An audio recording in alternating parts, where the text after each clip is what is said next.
Wala akong masabi. Masarap talaga.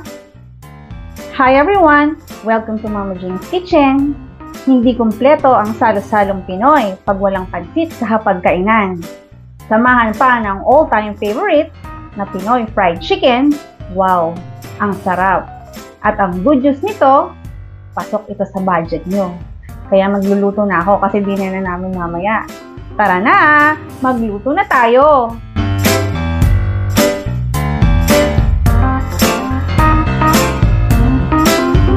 Ito ang mga ingredients para sa ating pansit bihon gisado at Pinoy style fried chicken.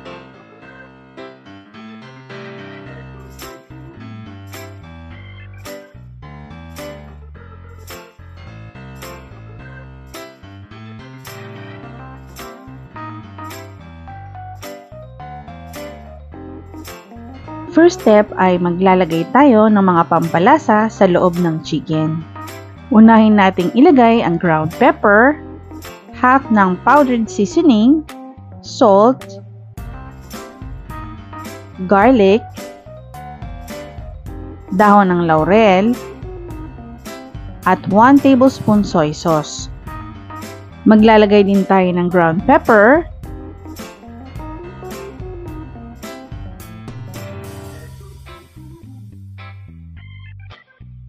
salt,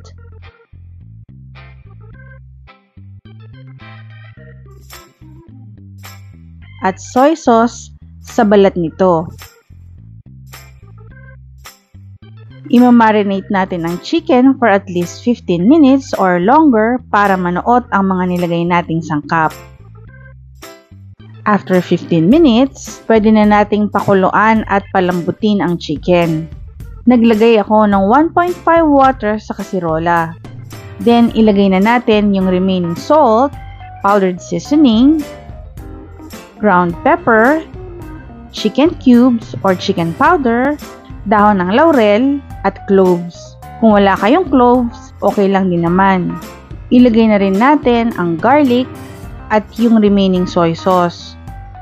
And finally, ilagay na natin yung chicken. Pakuluan natin ito ng 45 minutes to 1 hour sa medium-low flame or 130 degrees Celsius kung induction stove ang gamit nyo. After 45 minutes, eto na yung chicken. Fork tender na ito. Ililipat na natin ito sa strainer para matanggal yung excess water nito. Hayaan itong lumamig at pwede na rin itong i-chill sa ref kung kinabukasan pa ito ipiprito. Habang pinalalamig natin yung chicken, pwede na nating i-prepare yung mga gagamitin natin sa pansit bihon. Take note na huwag itatapon ang pinagpakuluan ng chicken o yung chicken broth dahil ito ang magiging base ng sauce natin sa pansit bihon at magpapasarap sa noodles kahit konti lang ang sahog nito. Una kong gagawin ay imamarinate ko yung atay. Pwede kayong gumamit ng pork or chicken liver. Lalagyan ko ito ng pinch of pepper, half teaspoon powdered seasoning, at 1 tablespoon soy sauce.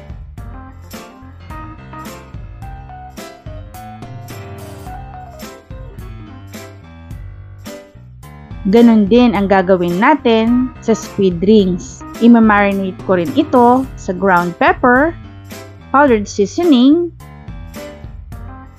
at calamansi juice or lemon para matanggal yung lansa.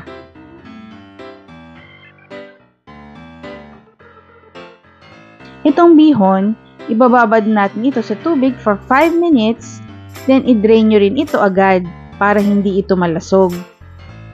Once ma-prepare na natin lahat ng ingredients, pwede na nating igisa ang pansit bihon. Maglagay ng 3 tablespoon cooking oil. Then, i-quick fry natin yung carrots and bell pepper for 1 minute.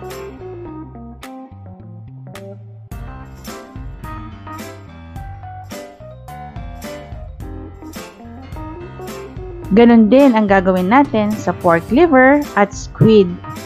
i-quick fry din natin ito ng 1 minute.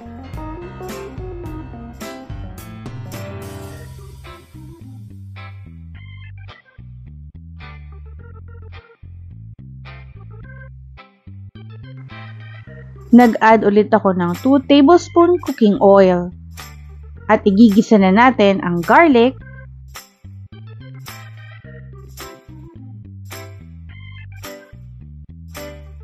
at onions hanggang maging light brown.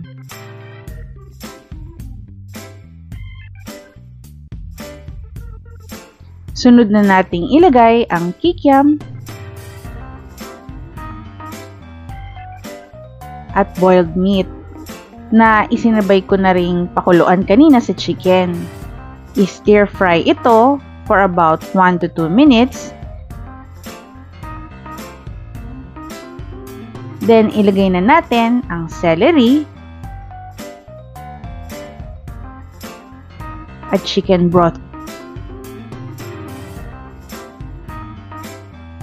Soy sauce, oyster sauce, at half tablespoon sugar. Then, haluin ito.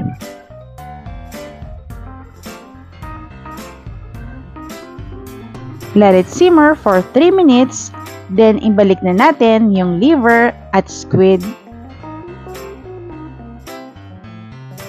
Powdered seasoning at ground pepper.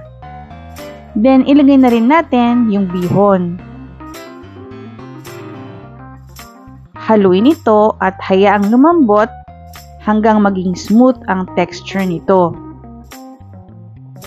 Then, tikman nyo na rin yung broth kung okay na sa inyo yung alat at lasa. This time, nag-add ako ng soy sauce. Dapat from time to time, haluin nyo yung noodles para hindi manikit yung bandang ilalim nito. Then, let it simmer hanggang mag-reduce na at tuluyang i-absorb ng noodles ang mga broth mixture.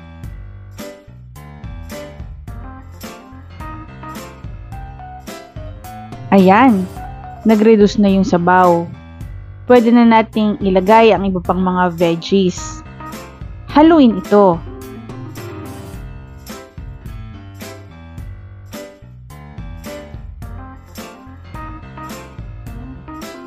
Once well mixed na ito, ready na ito for serving.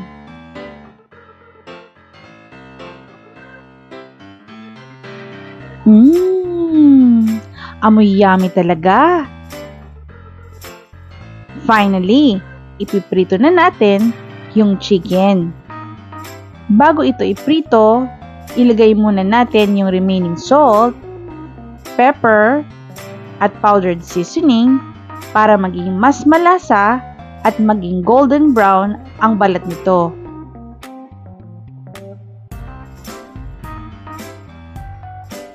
Ready na tayo for frying. Maglagay ng cooking oil sa frying pot. Then, iset na natin yung stove sa high flame or 160 degrees Celsius kung induction stove ang gamit nyo. Pag mainit na yung oil, pwede na nating ihulog ang chicken. Iprito ito ng 5 minutes per side or hanggang maging golden brown.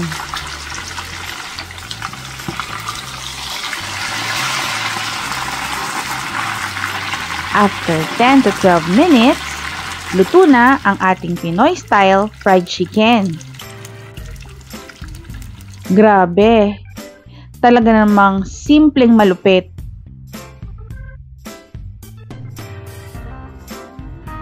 Ito na ang pinakahihintay namin dahil pagkatapos nito, kainan na kami, kaya hindi ko na patatagalin ito. Ito lang mamaya. Akin lang to. Sa bahay po na to, lahat kami, killer sa pansit, bihon, certified. Ayan, ang sarap. Tapos syempre ako mauunang mag-cut. Kaya sa akin yung kita. Wow, ang lambot.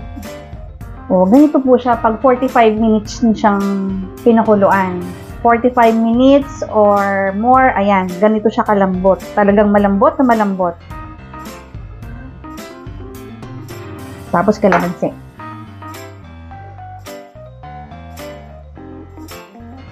Kunwari pa ako, mamaya akin lang naman din naman ito. Ito na po, titikman ko na. Tiging lang, mamaya ang tunay na labanan.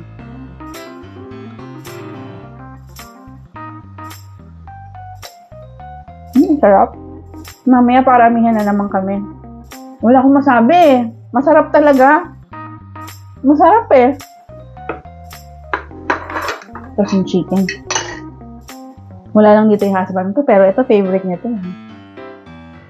Ping, subo na kita. Sarap. Sarap. Sana po napatakam ko kayo sa vlog kong ito. At doon po sa mga hindi pa nakaka-subscribe, i-click nyo lang ang subscribe button at ang notification bell para updated kayo sa mga susunod kong vlog. Kaya till next time, happy cooking! Bye!